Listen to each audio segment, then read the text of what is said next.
Hello viewers, কেমন আছেন আপনারা সবাই? ইনশাল্লাহ আমি নীরব হোসেন রাজ আপনাদের দোয়ায় ভালো আছি। বরাবরের মতো আজকে ফিরে আসলাম নতুন আরেকটি ভিডিও নিয়ে। তো ভিউয়ার্স, আজকে কথা বলতে চাই জাদুর শহর নাটকটি নিয়ে। নাটকটিতে অভিনয় করেছেন সাফা কবির এবং তার বিপরীতে হিরোর পার্টে অভিনয় করেছেন জোবান। নাটকটি কিন্তু নিঃসন্দেহে অসাধারণ একটি নাটক হয়েছে। লাভ স্টোরির নাটক কিন্তু আমরা ইতিপূর্বে অনেক নাটক দেখেছি, তবে এই নাটকটি তার চেয়ে একটু ব্যতিক্রম। তো এই নাটকের কিছুটা অংশ আমি আপনাদের কাছে বর্ণনা করতে চাই, তারপর আপনাদেরকে এই নাটকের আইডিয়াটা দেব।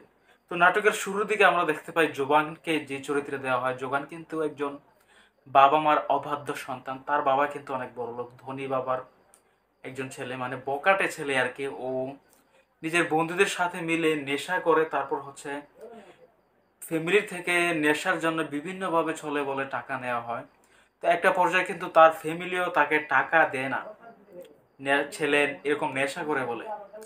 তো ফ্যামিলি থেকে টাকা নেওয়া পেয়ে তারা পুরো যে বন্ধুর চক্রটি, সেই চক্রটি কি করে ছিনতাই শুরু করে মানুষের কাছ থেকে, এখান থেকে ওখান থেকে পথচারী। তারপর হচ্ছে বিভিন্ন বাবারা যারা মেয়ের বিয়ের জন্য গয়না কিনতেছেন বা দামি কিছু কিনতেছেন, মানে যেখানেই সুযোগ পাচ্ছেন সেখানেই সবল মারতেছেন। তো এমন একটি চরিত্রে আমরা প্রথম অবস্থায় জোবানকে দেখতে পাই। তো তার বাবা মা কিন্তু তাকে হাত খরচের টাকাও কিন্তু শেষ লাস্ট পর্যায়ে বন্ধ করে দিয়েছে তার ছেলের এমন দশা দেখে। হয়তো যে হাত খরচের টাকা দেওয়া হয় পুরো মাসের জন্য, সেই টাকা কিন্তু সে মাসের শুরুতেই সে খরচ করে ফেলতেছে। খরচ করে আবার এসে মাসের মাঝখান দিয়ে বাবা মার কাছে টাকা চাচ্ছে। তো তার বাবা মা কিন্তু আর তাকে টাকা দিচ্ছে না, সেই এই আজে বাজে জায়গায় খরচ করে বলে। তো তখন কিন্তু বাপ পরিবারের কাছ থেকে টাকা না পেয়ে তারা ছিনতাইয়ের রাস্তাটি বেছে নেয়, তারা কিন্তু ছিনতাই করতে থাকে।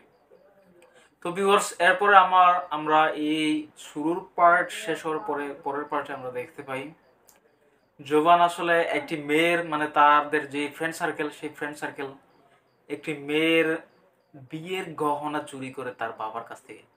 সেই বাবাটি তার মেয়ের বিয়ের জন্য গহনা কিনে নিয়ে যায়। তো সেই গহনা রাস্তায় ছিনতাইকারের হাতে চলে যায়। তো তার বাবাকে অনেক মারধর করে মেয়ের বাবাকে।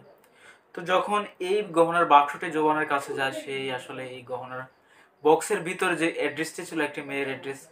তো ও আসলে বুঝতে পারে যে এই বাক্সটি হয়তো কোনো এক অসহায় বাবা তার মেয়ের বিয়ের জন্য এনেছেন। তো হয়তো মানবতা একটু ভিতরে জাগানো ছিল, একটু সাড়া দিয়েছিল, সেই জন্য কিন্তু এই বক্সটি আসলে ফেরত নিয়ে যায়। ফেরত নিয়ে গিয়ে দেখে এটা সাফা কবির তার বাবা এই তাদের হাতে হাইজ্যাকের শিকার হয়েছে। তো সে কিন্তু আসলে বক্সটি ফেরত দিতে এসেছে। তো ওইখানে মেয়ের কাছে কিন্তু আসলে ও বলেনি যে তারা বক্সটি চুরি করেছে। সে বলেছে যে ছিনতাইকারী ছিনতাই করেছিল, তাদের কাছ থেকে ওরা নিয়ে এসেছে। তো ভিউয়ার্স, এখানে কিন্তু জোবান এই মেয়েটির ছোঁয়াপে, মানে মেয়েটির সাথে কিন্তু তার আস্তে আস্তে ভালো সম্পর্ক গড়ে ওঠে নানানভাবে। তো এই মেয়েটির ছোঁয়ায় কিন্তু জোবান কিন্তু ভালো হয়ে যায়।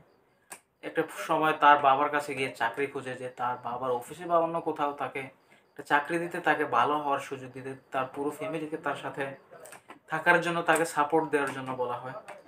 তো এখানে কিন্তু আসলে তার বাবার অনেক সারপ্রাইজড ছেলের এমন পরিবর্তন দেখে। তো ভিউয়ার্স, তারপর তার বাবারা কিন্তু খোঁজ নেয় যে ছেলের এমন পরিবর্তনের কারণ কি। তো অবশেষে দেখা যায় যে এই মেয়েটির আসলে এমন পরিবর্তনের কারণ।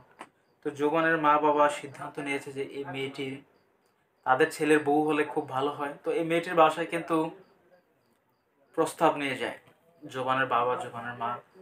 তাদের উদ্দেশ্য ছিল যে যেদিন প্রস্তাব নিয়ে যাবে ওই দিনই তাদের বিয়ে পড়িয়ে দেবে। তো জোবান কিন্তু চাকরি করতো, আপনাদেরকে আরো আগে বলেছি। তো মেয়েকে আসলে তারা রাজি করিয়ে ফেলে, মেয়েও রাজি হয়ে যায়। রাজি হওয়ার এক পর্যায়ে কিন্তু জোবানকে কল দেওয়া হয় যে জোবান এখানে আসলে বিয়েটা হয়ে যাবে। কিন্তু জোবান কিন্তু কোনো রকমের কল দেখতেছে না। একবার দুবার তিনবার তাদের ফ্যামিলির সবাই কল দিয়েছে, তার প্রেমিকা কল দিয়েছে, কেউ কল ধরতেছে না। একটা পর্যায়ে কল ধরার পর শুনতে পায় যে ওনার ছেলে নাকি থানায়, পুলিশ ধরে নিয়ে গেছে।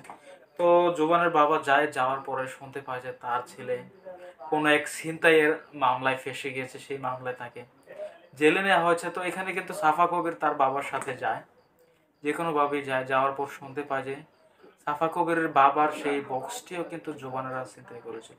তো এখানে কিন্তু আসলে সাফা কবির অনেক রাগ হয়। রাগান্বিত হওয়ার পরে কিন্তু তাদের রিলেশনটা ভেঙে যায়। তো ভিউয়ার্স, নাটকটি কিন্তু এখানে শেষ হয়নি, ইতি টানা হয়নি কিন্তু। তো আপনারা অনেকেই চাচ্ছেন যে এই নাটকের দ্বিতীয় পর্ব আসুক। তো ভিউয়ার্স, কারা কারা এই নাটকের দ্বিতীয় পর্ব চাচ্ছেন বা এই নাটকের দ্বিতীয় পর্বটি আসলে কতটুকু গ্রহণযোগ্যতা পাবে আপনাদের কাছে, বা আপনারা কতটুকু সায় দেবেন এই নাটকটির প্রতি, সেটা আপনাদের কমেন্টের উপর নির্ভর করে এবং আমার এই ভিডিওটির কমেন্টের লাইকের সাড়ার উপর নির্ভর করে সেই নাটকটি আপনারা কতটা চাচ্ছেন। হয়তো আপনাদের কমেন্টের উপর নির্ভর করে এই নাটকটি আপনারা দ্বিতীয় পর্বের মতো আবারও দেখতে পারেন। যদি সম্ভব হয়, হয়তো আমিও তাদের যে এনটিভি নাটকটি আপলোড করেছে তাদের সাথে যোগাযোগ করার চেষ্টা করতে পারি এবং তাদেরকে আপনাদের মতবাদটি আমি জানাতে পারি। তো ভিউয়ার্স, এই ছিল আজকের নাটকের রিভিউ এবং আপডেট। কারা কারা দ্বিতীয় পর্ব চান তারা আমাকে জানাবেন। তো ভিউয়ার্স, আজকের কথা হচ্ছে না, ভিডিওটি অনেক লম্বা হয়ে গেছে। ভিডিওটি ভালো লাগলে লাইক করবেন, শেয়ার করবেন এবং পারলে আমার চ্যানেলটি একটি সাবস্ক্রাইব করে রাখবেন। দেখা হবে ইনশাল্লাহ পরবর্তী কোনো ভিডিওতে। ভালো থাকবেন সেই পর্যন্ত। আসসালামু আলাইকুম।